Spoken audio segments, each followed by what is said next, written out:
It's been a while since I've done a Harry Potter Life Of video, the thing that made this channel take off. I decided to revisit this series because there are several characters that I still haven't done, including Narcissa Malfoy. She is an interesting arc that I don't see many people talking about, so hopefully this video changes that a bit. Just to be clear, this video is based on the novels, not the films. There are actually many differences between the two, so keep that in mind as we go through.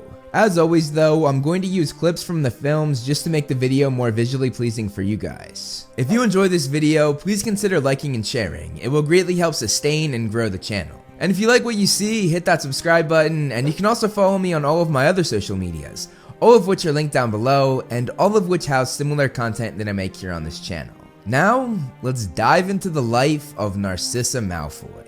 Starting with Narcissa's heritage, she came from two pureblood families. Her mother, Druella, was part of the Rosier family, a family known to be part of the original Death Eaters. Then her father Cygnus was part of the Black family, a family who did not hide their support for Voldemort and his army. Druella and Cygnus eventually got married in the 1950s, Druella adopting the last name Black, and they continued each of their family's pureblood line. They had their oldest daughter named Andromeda, their middle child named Bellatrix, and their youngest daughter Narcissa, who was born in 1955.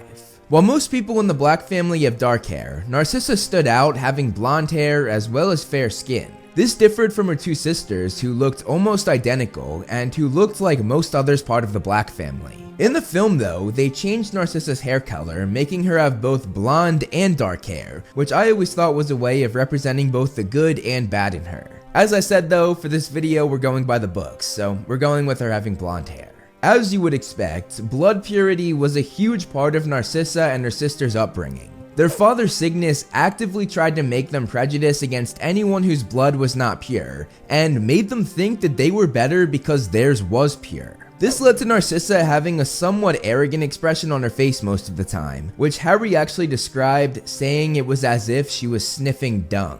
And that became a constant way of how Narcissa was described throughout the whole series, which is pretty hilarious. Talk of the Dark Lord and his Death Eaters was also a constant topic of discussion in their family, and though their parents never joined Voldemort themselves, they idolized him and the things he was doing.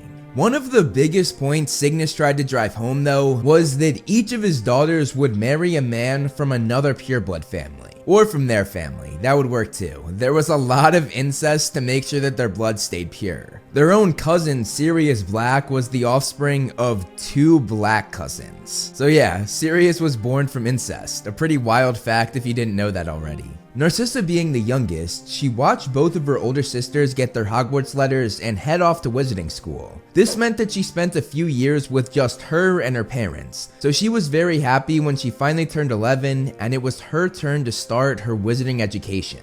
Like the rest of the family, she was sorted into Slytherin House, joining both of her older sisters. However, Andromeda having spent a few years at school, she quickly realized that everything their father had tried to instill in them did not align with their morals and beliefs. This made there be a distance between Narcissa and Andromeda, and Narcissa instead became closer with Bellatrix. The two sisters got so close that they gave each other nicknames, Bellatrix calling Narcissa Sissy, and Narcissa calling Bellatrix Bella. Narcissa still talked to Andromeda here and there, but all communication came to a stop when Andromeda started dating a Muggleborn named Ted Tonks, going against everything they had been raised to believe. This disgusted their family, and Narcissa took the side of her parents as well as Bellatrix for this matter.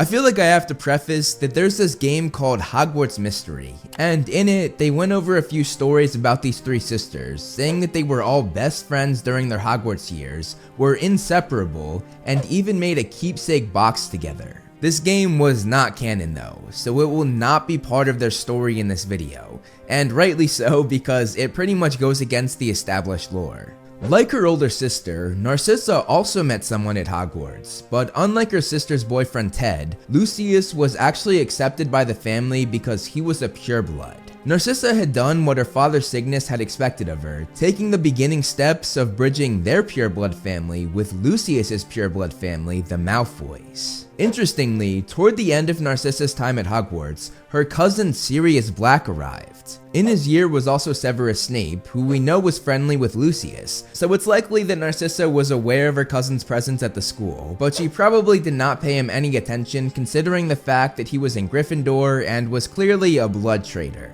As Narcissa got older, she became more and more beautiful, which is no surprise considering that the Black family is known to be a very attractive bunch. Her slim figure and blonde hair suited her well, but again, the face she made as though she were smelling dung made her looks decline a bit. I guess this is sort of like resting bitch face, but resting dung face. When Narcissa finished her 7th year at Hogwarts alongside Lucius, the two of them got married, Narcissa taking on the Malfoy name. Narcissa's sister Bellatrix also married into a pureblood family, marrying Rodolphus Lestrange. Their father Cygnus was pleased that they did what he asked of them, and he needed this considering that his oldest daughter Andromeda ended up marrying the Muggle-born Ted Tonks. Narcissa never saw her oldest sister again. The newlywed Malfoys moved into Malfoy Manor, a giant mansion that had been in the family for centuries. They lived a luxurious life, having both the Malfoy Manor wealth as well as the Black family riches. They also owned a house elf named Dobby who did their bidding and anything they asked of him. Narcissa herself did not join Voldemort's army, but she supported her husband Lucius, her sister Bellatrix, and her two brother-in-laws Rodolphus and Sebastian as the four of them became Death Eaters. Narcissa did what her parents had done, which was fully supporting the moves the Dark Lord made, but from a distance. One of the best parts of Narcissa's life was giving birth to her one and only child, Draco. He inherited her blonde hair and fair skin, the blonde hair also coming from his father Lucius as well. She loved him with all her heart, and she knew she would do anything for her baby boy. While she showered Draco with love, her husband showered him with anything and everything he wanted, using their vast wealth to do so. Lucius and Bellatrix quickly became top-ranking Death Eaters, which came with a lot of privileges for their family. However, when Voldemort fell at the hand of the 1-year-old baby named Harry Potter, their lives flipped upside down. Lucius avoided getting into trouble, using both his influence and his gold to get on the good side of the Ministry, claiming that he had been under the Imperius Curse. Despite most believing him, there were those in the wizarding world that did not. This subjected Narcissa and her family to a lot of unwanted scrutiny and attention. While Lucius got away with his crimes, Narcissa's sister Bellatrix was not so lucky. Bellatrix was sentenced to life in Azkaban, meaning Narcissa thought she would never see her sister again.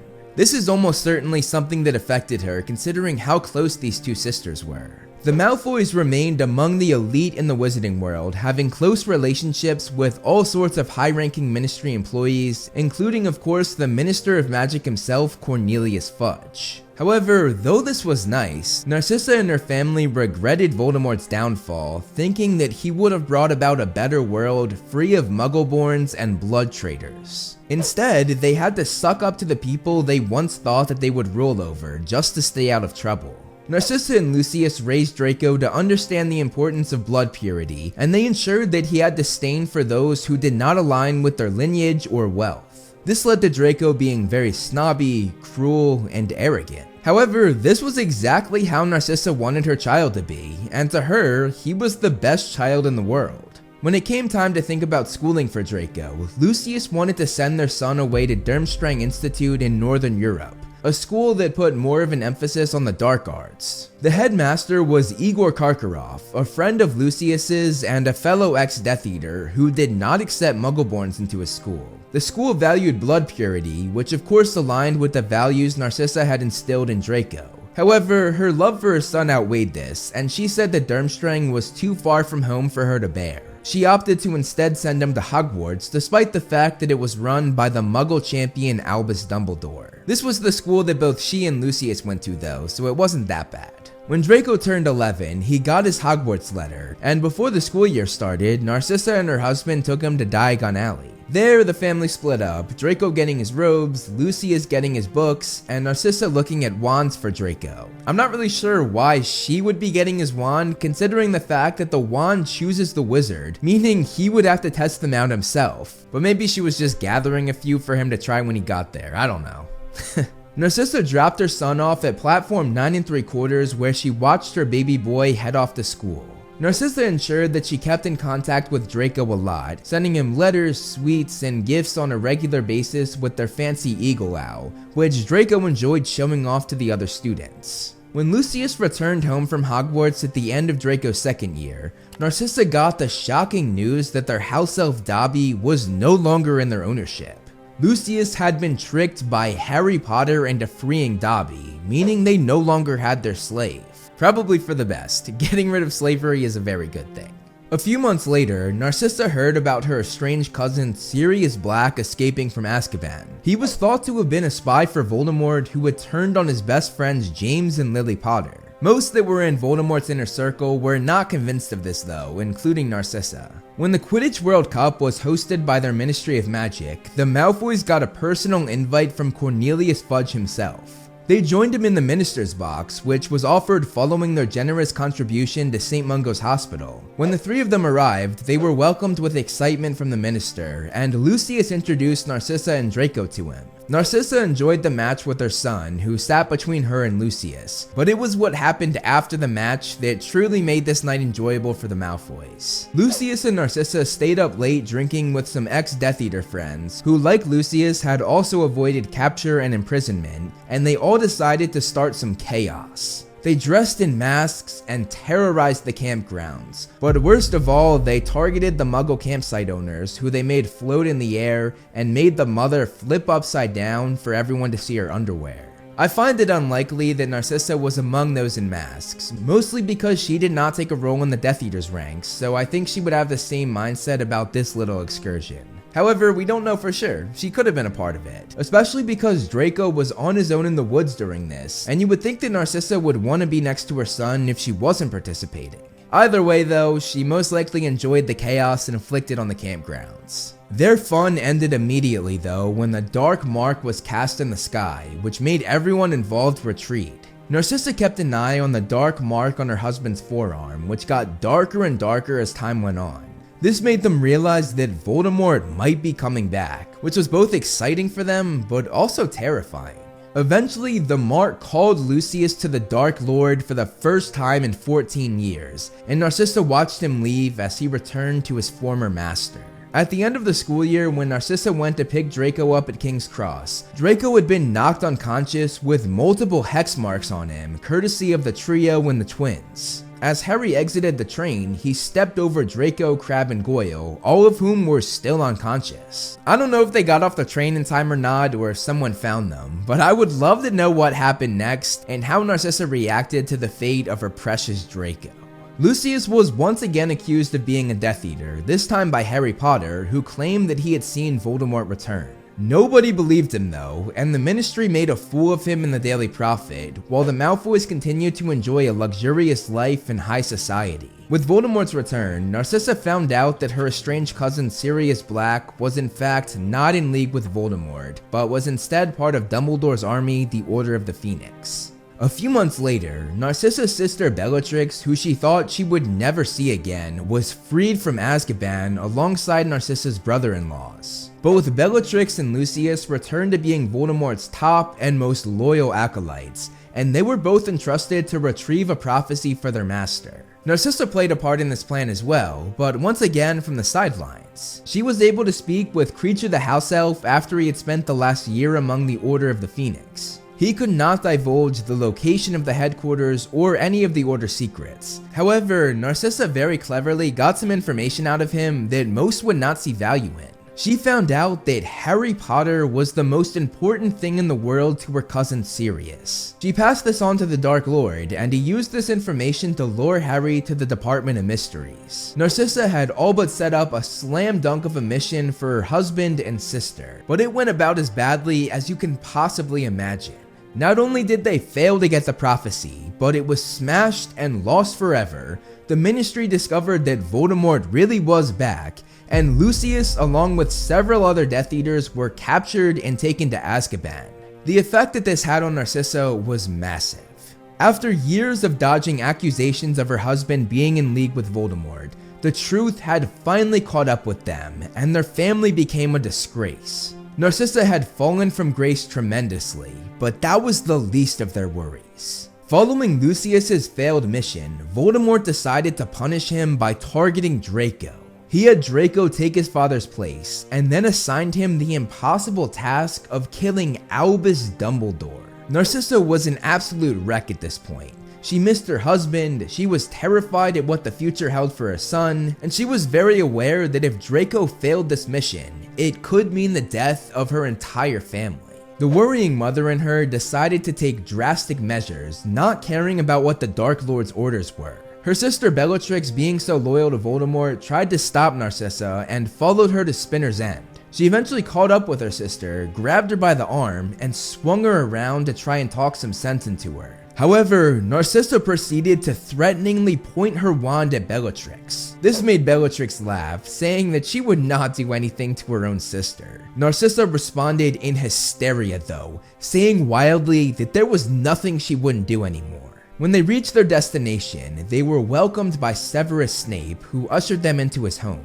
Right when Narcissa was going to say her piece to Snape, she was interrupted by Bellatrix, who was questioning Snape's loyalty, which made Narcissa sob and then put her face in her hands as they spoke. As the two argued, she only looked up when Bellatrix blamed Lucius for the failed mission in the Department of Mysteries, saying in a deadly voice, "Don't you dare!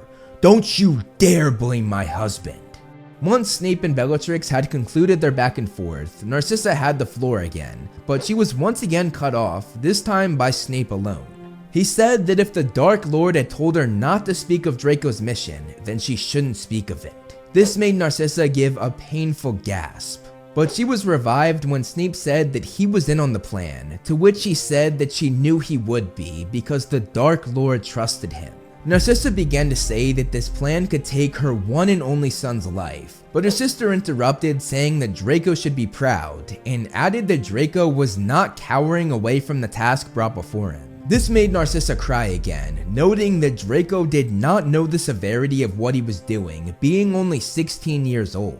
She asked Snape why it was her son that had to take on this burden, and Snape did not shy away from saying that it was punishment for Lucius's failure to retrieve the prophecy. She begged Snape to try and persuade the Dark Lord to show Draco mercy, but Snape said he could not do that. Narcissa then got up, grabbed Snape by the front of his robes, and through tears she said that Snape could kill Dumbledore for Draco. Snape removed her hands, then said that Voldemort did intend for him to do it in the end.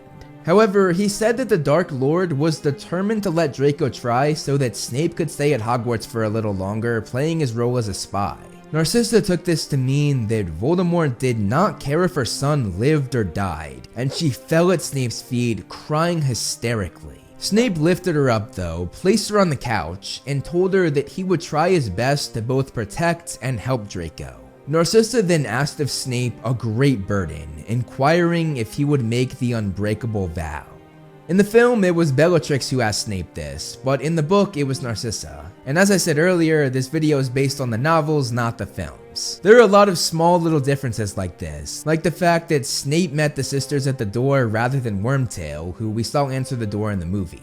Snape agreed to make the unbreakable vow, which somewhat surprised Narcissa's sister, who they asked to help set the vow into place. Snape's vow eased Narcissa's worries, and though she was still terrified about what could happen to her son, she felt reassured. Before Draco headed off for year 6 at Hogwarts, Narcissa took him to Diagon Alley, but Malfoy did not appreciate his mother's help, thinking he could do his school shopping alone. He told her that he was not a child anymore, but while getting fitted for his new school robes, Madame Malkin, the shop owner, agreed with Narcissa, saying it had nothing to do with age. Diagon Alley was just dangerous these days. When the door to the shop opened, Draco told his mother that the foul stench she was smelling was a mudblood who had just walked in, referring to Hermione Granger. This made Harry and Ron, both of whom were with Hermione, draw their wands, but Narcissa then approached, demanding that they lower them. She threatened the two, saying that if they attacked her son, it would be the last thing they did. Harry clapped back though, asking if she was going to get her Death Eater pals to help her with that. Narcissa retorted, saying that Harry being Dumbledore's favorite student gave him a false sense of security, and added that Dumbledore wouldn't always be there to protect him.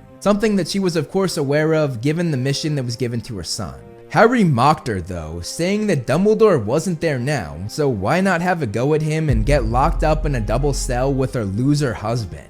Draco came to the defense of his mother, but she restrained him, saying that Harry would be reunited with Sirius Black, whom she knew her sister Bellatrix had just killed before she was reunited with Lucius. Harry raised his wand higher at her, but it was pushed down by Hermione.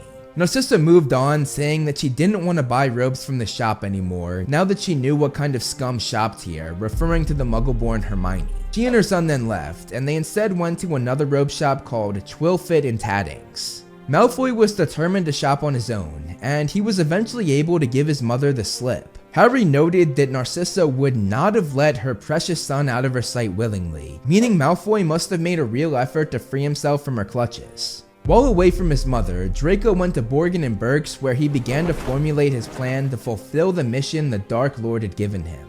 After sending Draco off to school and essentially off to the dangerous mission that he was given, Narcissa was forced to sit back in the giant Malfoy manor, all alone without her husband nor her son. Severus did what he had vowed to do, attempting to protect Draco all year, and right when the school year came to a close, he killed Albus Dumbledore when Draco could not do it himself. Shortly after that, Voldemort freed all of the Death Eaters locked in Azkaban, including Narcissa's husband Lucius. The Malfoys were not treated how they once were though. They were forced to offer their home up as the headquarters for Voldemort's operations, and one night they held a large meeting with Voldemort and his entire army. The family was humiliated and bullied in their own home. Voldemort approached Lucius during the meeting and demanded he give Voldemort his wand. Lucius glanced sideways at his wife Narcissa, and while staring straight ahead, she reached for his wrist under the table, telling him to do so. At her touch, Lucius pulled his wand out and passed it to Voldemort. The Dark Lord then asked why the Malfoys did not look happy about him taking over their manor. Narcissa sat rigid and impassive, but her sister Bellatrix answered for her, saying that there was no higher pleasure than having him there. Voldemort went back to not only mocking the Malfoys, but Bellatrix as well, as he mentioned that their niece Nymphadora, the daughter of their sister Andromeda, had married a werewolf.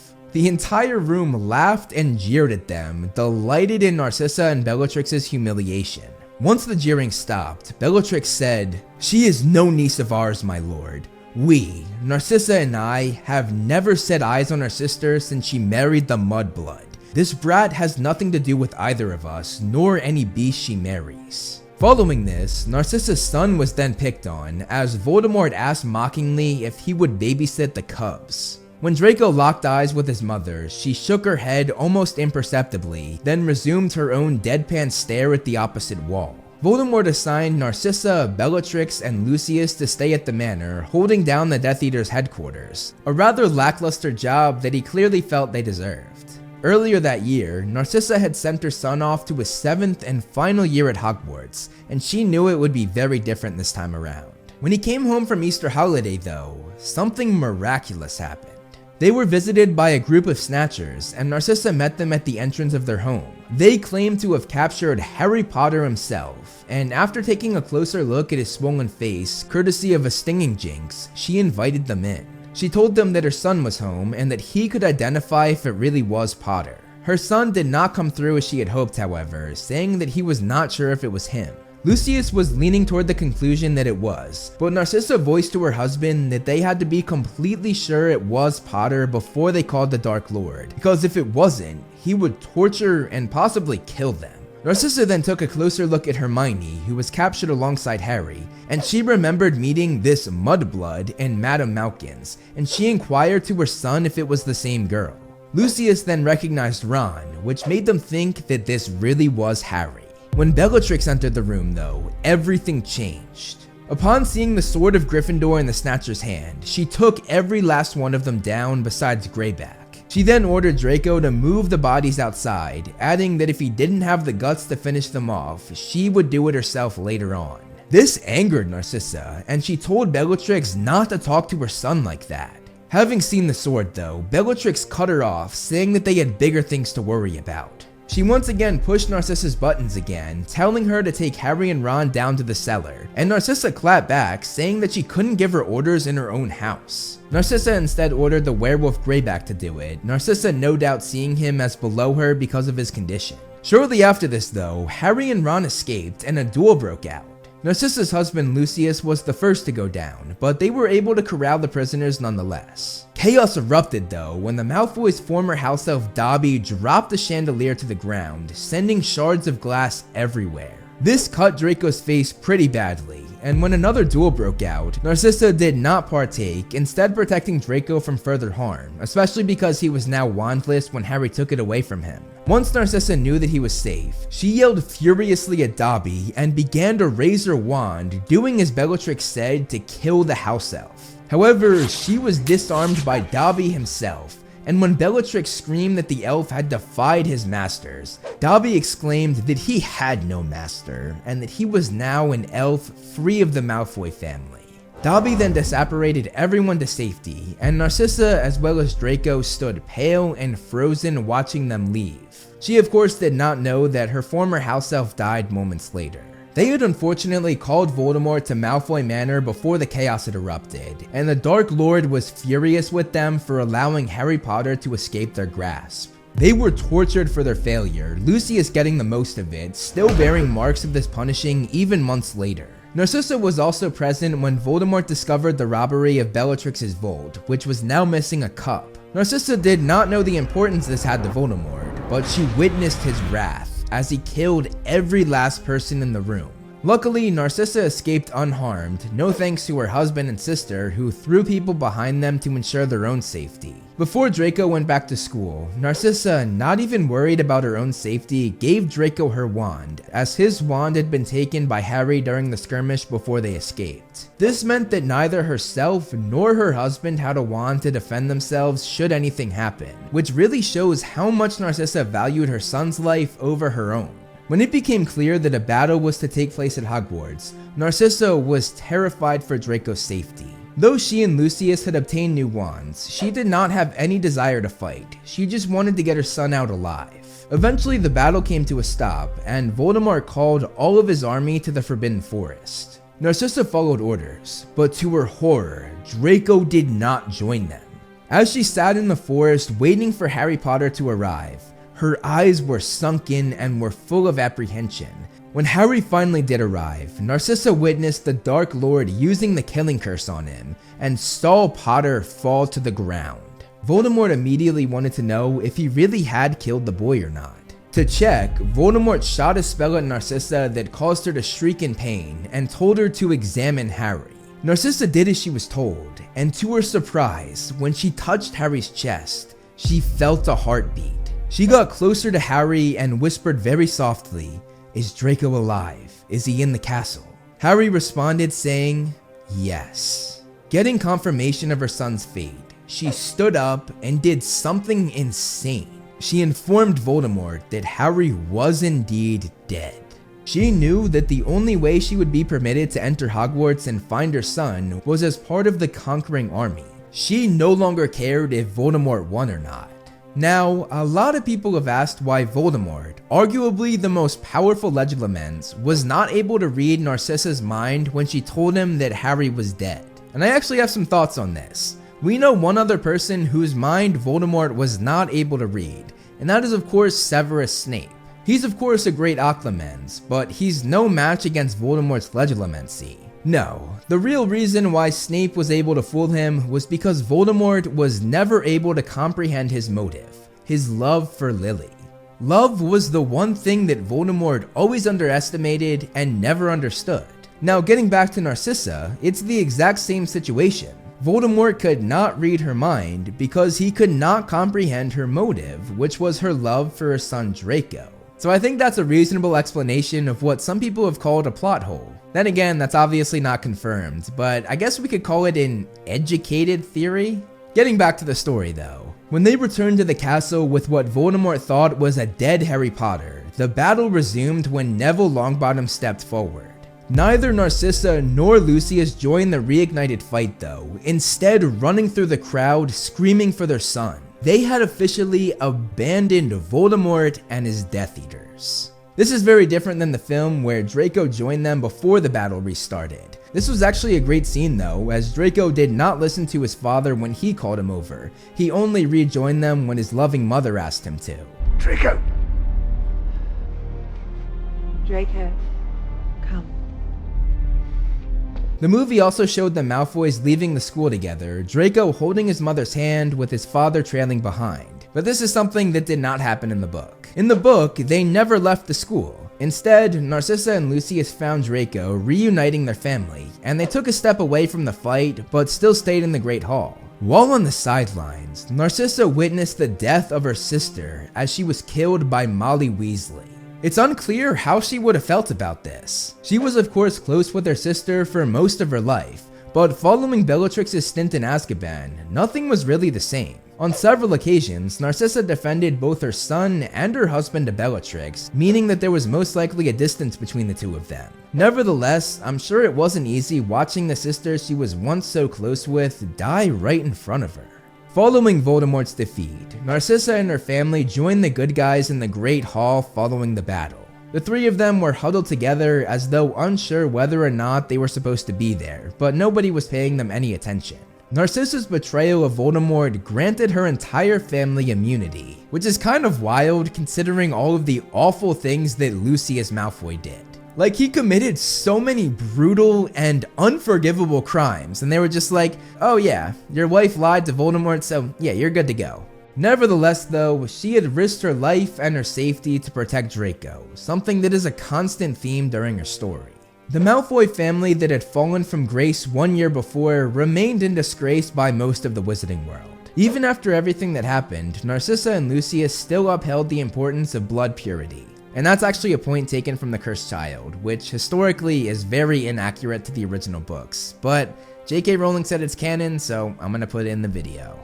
Narcissa and Lucius were very pleased when their son married a fellow pureblood named Astoria Greengrass. However, this excitement withered away when they discovered that Astoria was not going to uphold the importance of being a pureblood when raising their grandson Scorpius Malfoy. This made Narcissa disapprove of Astoria, but Draco supported his wife, choosing her side over his mother's, which probably broke her heart. And again, that's a point taken from The Cursed Child, which to be honest, you probably already knew based on how different it is from the original books. Despite this, Narcissa did have a lot of love for her grandson. Narcissa fulfilled everything that was asked of her, marrying a pureblood, raising her child the same way she was raised, and supporting Voldemort and the Death Eaters. However, over time, her mindset changed, which was all thanks to her being a mother. Draco brought out a side of her that was inherently good. She abandoned everything instilled in her when it came to Draco's safety. Nothing was more important than her son, including her own life, which really shows how great of a mother and a person she really was.